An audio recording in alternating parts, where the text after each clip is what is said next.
ಎಲ್ಲರಿಗೂ ನಮಸ್ಕಾರ. ಇವತ್ತು ಡಾಕ್ಟರ್ ಬಾಬಾ ಸಾಹೇಬ್ ಅಂಬೇಡ್ಕರ್ ಅವರ ಜಯಂತಿ ನಿಮಿತ್ತ ರಾಜ್ಯ ಸರ್ಕಾರ ಒಂದು ಹೊಸ ಯೋಜನೆಯನ್ನ ಕರ್ನಾಟಕದಲ್ಲಿ ಜಾರಿಗೆ ತರುವಂತ ಒಂದು ಪ್ರಯೋಗ ಮಾಡ್ತಾ ಇದ್ವಿ. ಅದು ಬುದ್ಧ ಬಸವ ಅಂಬೇಡ್ಕರ್ ಹೆಸರಿನ ಮೇಲೆ ಒಂದು ಹೊಸ ಯೋಜನೆ ಕರ್ನಾಟಕದಲ್ಲಿ ಒಂದು ಕಾರ್ಯಯೋಜನೆ ಮಾಡ್ತಾ ಇದ್ವಿ. ಈ ಬುದ್ಧ ಬಸವ ಅಂಬೇಡ್ಕರ್ ಯೋಜನೆ ಉದ್ದೇಶ SC ST ಗಳಿಗೆ ಸೈಟ್ ಅಲಾಟ್ ಆಗಿದೆ ರಾಜ್ಯ ತುಂಬಾ. ಸುಮಾರು 20 ವರ್ಷಗಳಿಂದ ಇಲ್ಲಿವರೆಗೆ ಆಗ್ತಾನೆ ಇದೆ.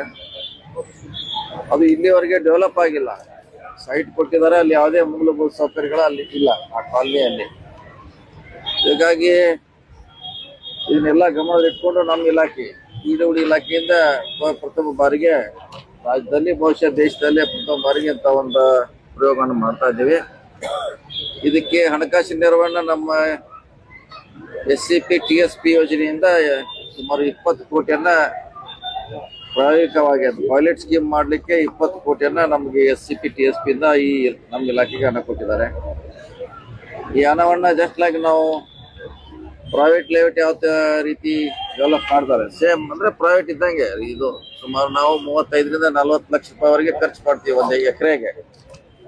ಸೊ ರಸ್ತೆ, ಗಟಾರ ಬಂತು, ಮೂಲಭೂತ ಸೌಕರ್ಯ, ಡ್ರಿಂಕಿಂಗ್ ವಾಟರ್, ಪೈಪ್ಲೈನು, ಲೈಟು, ಅಂದ್ರೆ ಜಸ್ಟ್ ಯಾವ ರೀತಿ ಮಾಡ್ತಾರೆ ಅದೇ ರೀತಿ ಮೂಲಭೂತ ಸೌಕರ್ಯ, ವಾಟರ್ ಟ್ಯಾಂಕ್ ಮಾಡ್ತೀವಿ, ಗಾರ್ಡನ್ ಮಾಡ್ತೀವಿ.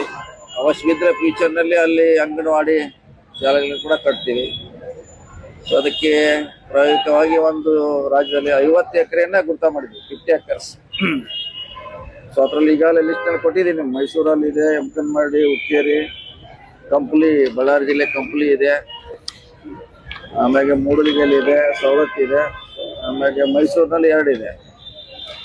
ಸೊ ಒಟ್ಟು 50 ಎಕರೆಯನ್ನು ನಾವು ಪ್ರಾಥಮಿಕವಾಗಿ ಈ ವರ್ಷ ಅಂದ್ರೆ ಈ ಹೆಸರು ಹಳೆ ವರ್ಷದಲ್ಲಿ 20 ಕೋಟಿ ರೂಪಾಯಿದಲ್ಲಿ ಮಾಡಲ್ ಆಗಿ ಎಲ್ಲ ಕಡೆ ಒಂದು ಮಾಡ್ತಾ ಇದ್ವಿ.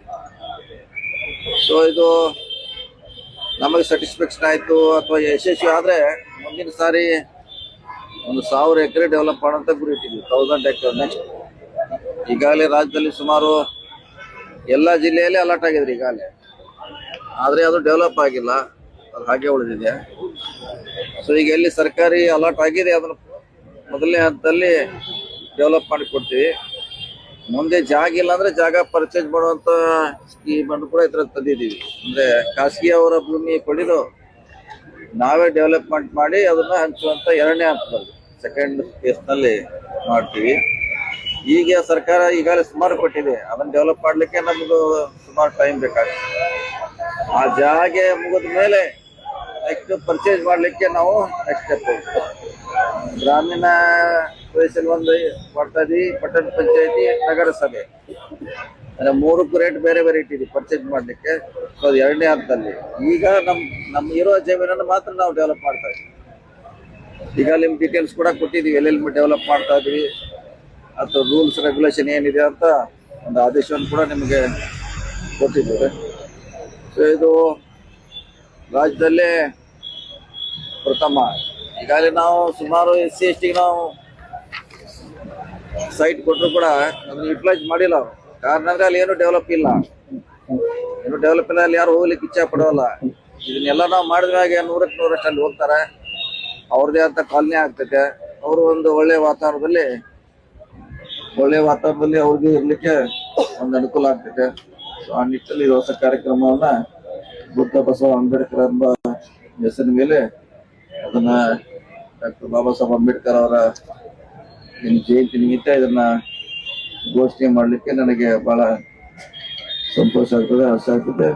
ಈ ಕಾರ್ಯಕ್ರಮ ಮಾಡ್ಲಿಕ್ಕೆ ಮುಖ್ಯಮಂತ್ರಿಗಳು, ಪರಿಷತ್ತಿನ ಅಧ್ಯಕ್ಷ ಅವರೇ. ಅದು SC ST ಪರಿಷತ್ ಒಂದು ಸಭೆ ಆಗ್ತದೆ ವರ್ಷಕ್ಕೊಮ್ಮೆ, ಯಾವ ದುಡ್ಡಿಯಲ್ಲಿ ಅಲಾಟ್ ಮಾಡ್ಬೇಕಂತ. ಆ ಸಂದರ್ಭದಲ್ಲಿ ಅವರು ಮಾದೇವಪ್ಪನವರು ಕೂಡಿ ಇದೊಂದು ಹೊಸ ಪ್ರಯೋಗ ಮಾಡ್ಲಿಕ್ಕೆ ನಮ್ಗೆ ಕೊಟ್ಟಿದ್ದಾರೆ. ಇದು ಯಶಸ್ವಿ ಆದ್ರೆ ಬಹುಶಃ ಬಹಳ ದೊಡ್ಡ ಕ್ರಾಂತಿಯನ್ನ ಕರ್ನಾಟಕದಲ್ಲಿ ಮಾಡ್ತಾ ಅನ್ನೋ ಆಶಯ ಹೊಂದಿದ್ದೇವೆ. ಈಗ ಶಾರ್ಟ್ಲಿ 1 ತಿಂಗಳು 2 ತಿಂಗಳಲ್ಲಿ ನಿಮ್ಗೆಲ್ಲ ಟೆಂಡರ್ ಮಾಡ್ತೀವಿ, ಮಾಡಿ ಕೆಲಸ ಪ್ರಾರಂಭ ಮಾಡಿ ನೆಕ್ಸ್ಟ್ ಇಯರ್ಗೆ ಜಾಸ್ತಿ ದುಡ್ಡನ್ನ ಪರಿಷತ್ನಿಂದ ತೆಗೆದುಕೊಳ್ಳುವಂತ ಒಂದು ಯೋಜನೆ ಕೂಡ ನಮ್ಮ ಮುಂದಿದೆ. ಈ ತರ ಮಾಡುದು ಸೈಟ್ ಕೊಡ್ತಾರೆ ಯಾವುದೇ ಸರ್ಕಾರ, ಅಲ್ಲಿ ಮೂಲಭೂತ ಸೌಕರ್ಯನ ಯಾರು ಮಾಡೋದಿಲ್ಲ. ಅದೇ ಮಾಡ್ಲಿಕ್ಕೆ ಯಾರು ಕಾರ್ಪೊರೇಷನ್ ಮಾಡ್ಬೇಕಾ, ಪಂಚಾಯತ್ ಅವ್ರು ಮಾಡ್ಬೇಕಾ, ಎಲ್ಲಾ ಕಡೆ ಬಹಳಷ್ಟು ಘರ್ಷಣೆ, ನೀವು ಮಾಡಿ ನಿಮ್ದಿದೆ ನೀವು ಮಾಡಿ ಅಂತ ಅದನ್ನೆಲ್ಲ ನೋಡೇನ ನಾವು ಇದು ಸ್ಟಡಿ ಮಾಡಿ ನಾವೇ ಹೆಂಗಾರೆ SCPTS ದುಡ್ಡು ಸಾಕಷ್ಟು ಇದೆ, ಅದನ್ನ ನಮ್ಮ ಇಲಾಖೆ ಮೂಲಕ ಇದನ್ನ ಕಾರ್ಯಯೋಜನೆಯನ್ನ ನಾವು ಮಾಡ್ತಾ ಇದ್ದೀವಿ. ಸರ್, ಈಗ ವಸತಿ ಇಲಾಖೆ ಇದೆ, ಆಲ್ರೆಡಿ ಏನಂತಂದ್ರೆ ವಸತಿ ನೀಡುವಂತ ಒಂದು ಇಲಾಖೆ ಇದೆ. ಆದ್ರೆ ನಿಮ್ಮ PWD ಇಂದಾನೆ ಇಂಥದ್ದೊಂದು ಯೋಜನೆಯನ್ನ ಕೈಗೆತ್ತಿಕೊಳ್ಬೇಕಂತ ಹೇಳಿ ಯಾಕೆ ಅನಿಸ್ಕೊಳ್ತಾರೆ? ಯಾಕಂದ್ರೆ ಅಲ್ಲಿರುವಂತ ಎಲ್ಲ ಕಾನೂನುಗಳು ಇಲ್ಲಿದ್ದಾರೆ. ಭೂಮಿ ಅಕ್ವಿಷನ್ ಮಾಡುವಂತ ಈಗೆಲ್ಲ ಮಾಡ್ತೀವಿ, ರಸ್ತೆಗೆ ಅಕ್ವಿಷನ್ ಮಾಡ್ತೀವಿ DC ಮುಖಾಂತರ. ಸೊ ನಾವು ಕೂಡ ಬಿಲ್ಡಿಂಗ್ ಕಟ್ತೀವಿ, ರಸ್ತೆ ಮಾಡ್ತೀವಿ. ಸೊ ಎಲ್ಲ ಆಲ್ರೆಡಿ ನಮ್ಗೆ ಇಂಜಿನಿಯರ್ಗೆಲ್ಲ ಇವು ಗೊತ್ತಿರುವಂತ ವಿಚಾರ.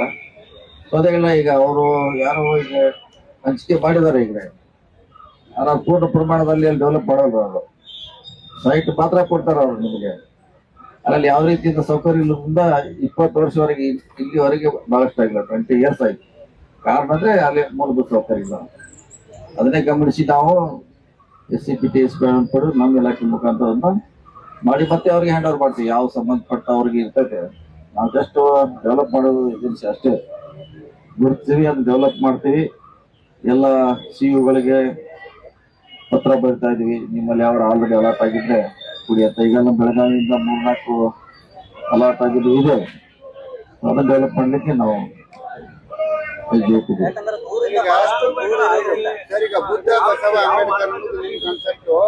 ಆಯ್ಕೆ ನಾವು ಮಾಡೋಲ್ಲ.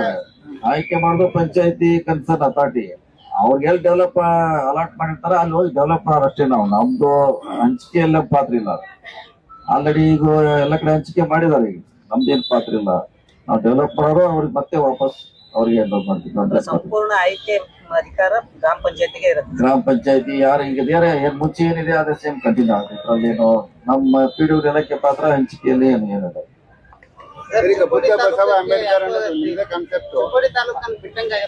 ಈಗ 50 ಎಕರೆ ಮಾತ್ರ ಮಾಡ್ತಾ ಇದೀವಿ. ನೆಕ್ಸ್ಟ್ 1000 ಎಕರೆ ಪ್ಲಾನ್ ಇದೆ. ಈ ಸಾರಿ ಬರೀ ಟ್ರಯಲ್ ಇದು, ಟ್ರಯಲ್ ಅಂಡ್ ಎರರ್ ಮಾಡ್ತಾ ಇದೀವಿ. ಅದು ಇಂಪ್ಯಾಕ್ಟ್ ಹೆಂಗ್ ಆಗ್ತೈತೆ, ಜನ ಹೆಂಗ್ ಆಕರ್ಷಣೆ ಮಾಡ್ತಾರ, ಪಬ್ಲಿಕ್ ಇಂದ ಹೆಂಗ್ ರಿಯಾಕ್ಷನ್ ಬರ್ತದೆ, ಶಾಸಕರು ಏನ್ ಅದಕ್ಕೆ ನೋಡ್ತಾರ ನೋಡಿ. ಮುಂದೆ 1000 ಎಕರೆ ಮುಂದಿನ ಅಂದ್ರೆ ಈ ಬರುವಂತ ಬಜೆಟ್ ನಲ್ಲಿ 1000 ಎಕರೆ ಮಾಡುವಂತ ಒಂದು ಯೋಜನೆಯನ್ನ ಹೊಂದಿದ್ವಿ. ಇದು ಟ್ರಯಲ್ ಅಂತ ಮಾಡ್ತಿದ್ವಿ ಅಷ್ಟೇ. ಈಗ ಆಲ್ರೆಡಿ ಸರ್ಕಾರದಲ್ಲಿ ಈಗ ನಾವು ಮಾಡ್ತಾ ಇರೋದು ಆಲ್ರೆಡಿ ನಮ್ ಸರ್ಕಾರಿ ಜಾಗ ಲಾಟ್ ಆಗಿದೆ, ಅದ್ರಲ್ಲಿ ಮಾಡ್ತಾರೆ. ಇನ್ ಮುಂದೆ ಹಿಂದೆ ಹೋದಲ್ಲಿ ಆ ಊರಲ್ಲಿ ಸರ್ಕಾರಿ ಜಾಗ ಇಲ್ಲ ಅಂದಾಗ ನಾವು ಪರ್ಚೇಸ್ ಮಾಡ್ಲಿಕ್ಕೆ ಪ್ರಯೋಜನ ಇಟ್ಕೊಂಡಿದ್ದೀವಿ. ಮುಂದಿನ ದಿನಗಳಲ್ಲಿ ಪರ್ಚೇಸ್ ಕೂಡ ಮಾಡ್ತೀವಿ. ಬೆಳಗಾವಿ ಅಂತ ಸಿಟಿ ಒಳಗೆ ಸಾಕಷ್ಟು ಜನ ಹೊರಗಡೆ ಬಂದು ಮನೆ ಕಟ್ಕೊಳ್ತಾ ಇದ್ದಾರೆ. ಅಂತವ್ರಿಗೂ ಕೂಡ ಅನುಕೂಲ ಆಗುವಂತ ನಿಟ್ಟಿನಲ್ಲಿ ನೋಡೋರು ಬೆಳಗಾವಿ ಕಷ್ಟ, ಬೆಳಗಾವಿ ಬಿಟ್ಟೆ ಇದು.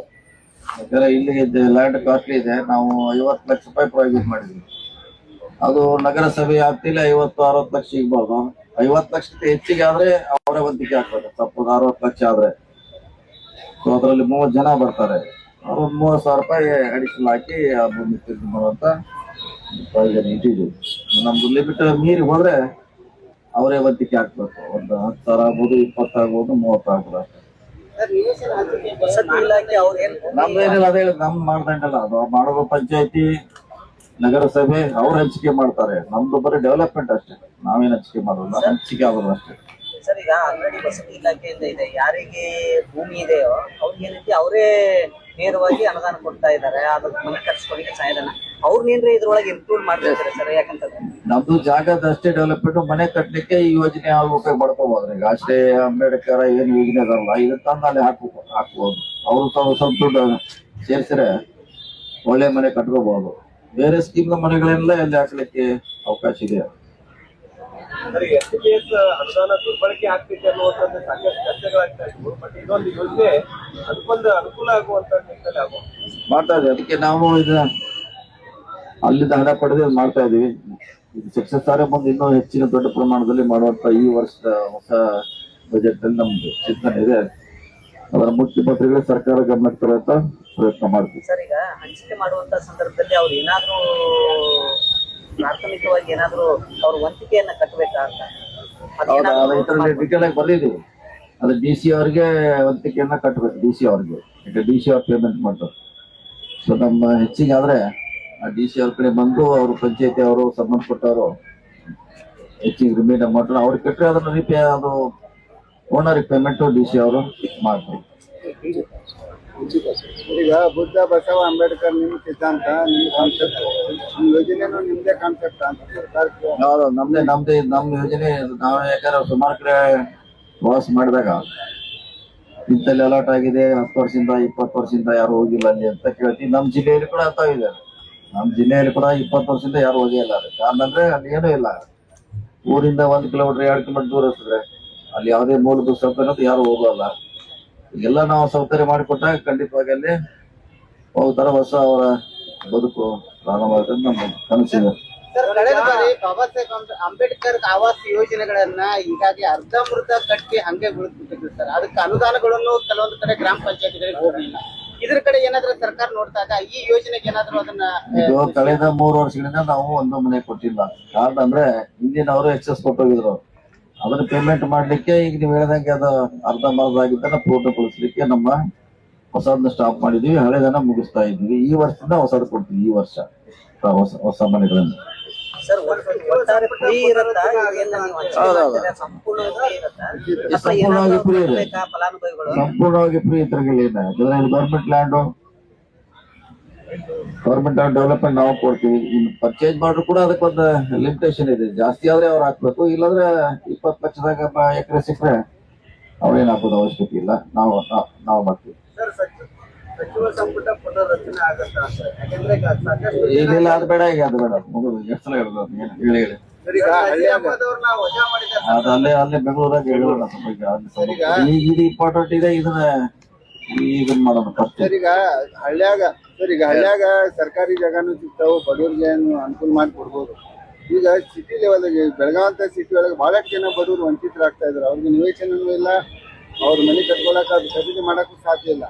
ಸಿಟಿ ಲೆವೆಲ್ದಾಗ ಏನಾದ್ರು ಅದನ್ನ ನೋಡೋಣ. ಈಗ ನಾವು ನಗರಸಭೆ ಮಟ್ಟ ಅಲ್ಲಿವರೆಗೆ ಬಂದಿದ್ದೀವಿ. ಗ್ರಾಮ ಪಂಚಾಯತಿ ಇದೆ, ಪಟ್ಟಣ ಪಂಚಾಯತಿ ಪ್ರಾವಿಷನ್ ಮಾಡಿದೀವಿ, ನಗರಸಭೆ ಮಾಡಿದೀವಿ. ಈ ಕಾರ್ಪೊರೇಷನ್ ಮಾಡಿಲ್ಲ. ಯಾಕಂದ್ರೆ ಅದ್ ನೋಡೋಣ ಮೊದಲು ಇದ್ರಲ್ಲಿ ನಮ್ಗೆ ಏನ್ ನ್ಯೂನ್ಯತೆ ಕಂಡು ಬರ್ತಾವ, ಏನ್ ಸಮಸ್ಯೆ ಎದುರಾಗ್ತದ, ಅದನ್ನ ಸರಿ ಮಾಡಲಿ ಆದ್ರೆ ಮುಂದಿನ ಹೆಜ್ಜೆ ಇಲ್ಲಿ ಕೂಡ ಇಡ್ತೀವಿ. ಪ್ರಾಯೋಗಿಕವಾಗಿ ಇದನ್ನ ನೋಡೋಣ. ಯಾಕಂದ್ರೆ ಇದು ಆದ್ಮ್ಯಾಗ ಪ್ಲಸ್ ಮೈನಸ್ ಬಂದೇ ಬರ್ತೈತಿ. ಏನು ಮತ್ತೆ ಮಾಡಿಫೈ ಮಾಡ್ಬೇಕು, ಬದಲಾವಣೆ ಮಾಡ್ಬೇಕು. ನಾವೀಗ ಗ್ರಾಮ ಪಂಚಾಯತಿಗೆ 20 ಲಕ್ಷ ಇದೆ ಖರೀದಿಗೆ, ಪಟ್ಟಣ ಪಂಚಾಯತಿಗೆ 40 ಲಕ್ಷ ಇದೆ, ನಗರಸಭೆಗೆ 50 ಲಕ್ಷ ರೂಪಾಯಿ ಇದೆ ಪರ್ಚೇಸ್ ಲ್ಯಾಂಡ್. ಸೊ ಕಾರ್ಪೊರೇಷನ್ ಇನ್ನು ವಿಷಯ ಅಂತಂದ್ರೆ ಇದು ನೋಡೋಣ. 1 ವರ್ಷ ಯಾವ ರೀತಿ ಕೆಲಸ ಮಾಡ್ತೈತಿ ಇದು ಯೋಜನೆ ನೋಡಿ ಮುಂದಿನ ಸ್ಟೆಪ್ ಅನ್ನ ಇಡ್ತೀವಿ.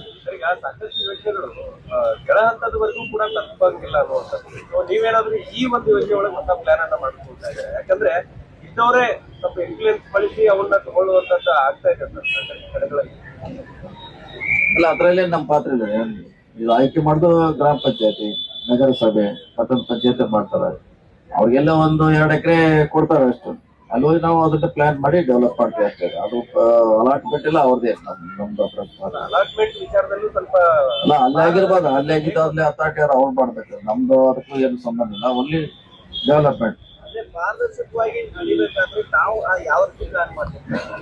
ಅಲ್ಲ, ಅಲ್ಲಿ ನಮ್ಮ ಪಾತ್ರ ಏನಿಲ್ಲ. ಅಲ್ಲಿ ಬರೀ ಡೆವಲಪ್ಮೆಂಟ್ ಅಷ್ಟೇ ನಮ್ಮ ಪಾತ್ರ. ಈಗ ನಗರಸಭೆಯವರು 1-2 ಎಕರೆ ಕೊಡ್ತಾರೆ. ಅಲ್ಲಿ ಯಾವ ಸೈಜ್ ಅಂತ ನೋಡಿ ಅದನ್ನ ಆ ಸೈಜ್ ಡೆವಲಪ್ ಮಾಡಿ ಕೊಟ್ಟಿದ್ದೀವಿ. ಡಿ ಸಿ ಅವ್ರು ಇರ್ತಾರೆ, ಗ್ರಾಮ ಪಂಚಾಯತ್ ಅವರ ಸಿಇಒ ಇರ್ತಾರೆ. ಅವ್ರ ಅಥಾರಿಟಿ ಅವ್ರ ಕಮಿಟಿ. ಇಲ್ಲ, ಮಾರ್ಗಸೂಚಿಗಳನ್ನ ಮಾಡುವಾಗ ಮೊದಲು ಯಾರು ತಗೊಂಡೇರಿ ಇದ್ದವ್ರಿಗೆ ಮನೆ ಇಲ್ಲ, ಯಾರಿಗಿಲ್ಲ ಅವ್ರಿಗೆ ಸೈಟ್ಲೆ ಈಗ ಸರ್ವೆ ಒಂದು ರಿಪೋರ್ಟ್ ಇದೆ ಎಲ್ಲ ಪಂಚಾಯತಿಯಲ್ಲಿ. ಅದ್ರ ಪ್ರಕಾರನ ಅದು ಅಲಾಟ್ಮೆಂಟ್. ಈಗ ನಾವು ಹೊಸದೇನ್ ಮಾಡ್ಲಿಕ್ಕೆ ಆಗಲ್ಲ. ಅವ್ರಿಗೆ ಮತ್ ಬೇಕಾದ್ರೆ ಅಲ್ಲಿ ಹೆಸರು ಬರ್ಸ್ಬೇಕು. ಅವ್ನ್ 200 ಇದ್ರೆ 200 ನಂಬರ್ ಬಂದಾಗ ಅವ್ನು ತಗೋಬೇಕು. ಇಲ್ಲಾಂದ್ರೆ ಮೇಲ್ಗಡೆ ಯಾರ ತರ ಅವ್ರಿಗೆ ಡೈರೆಕ್ಟ್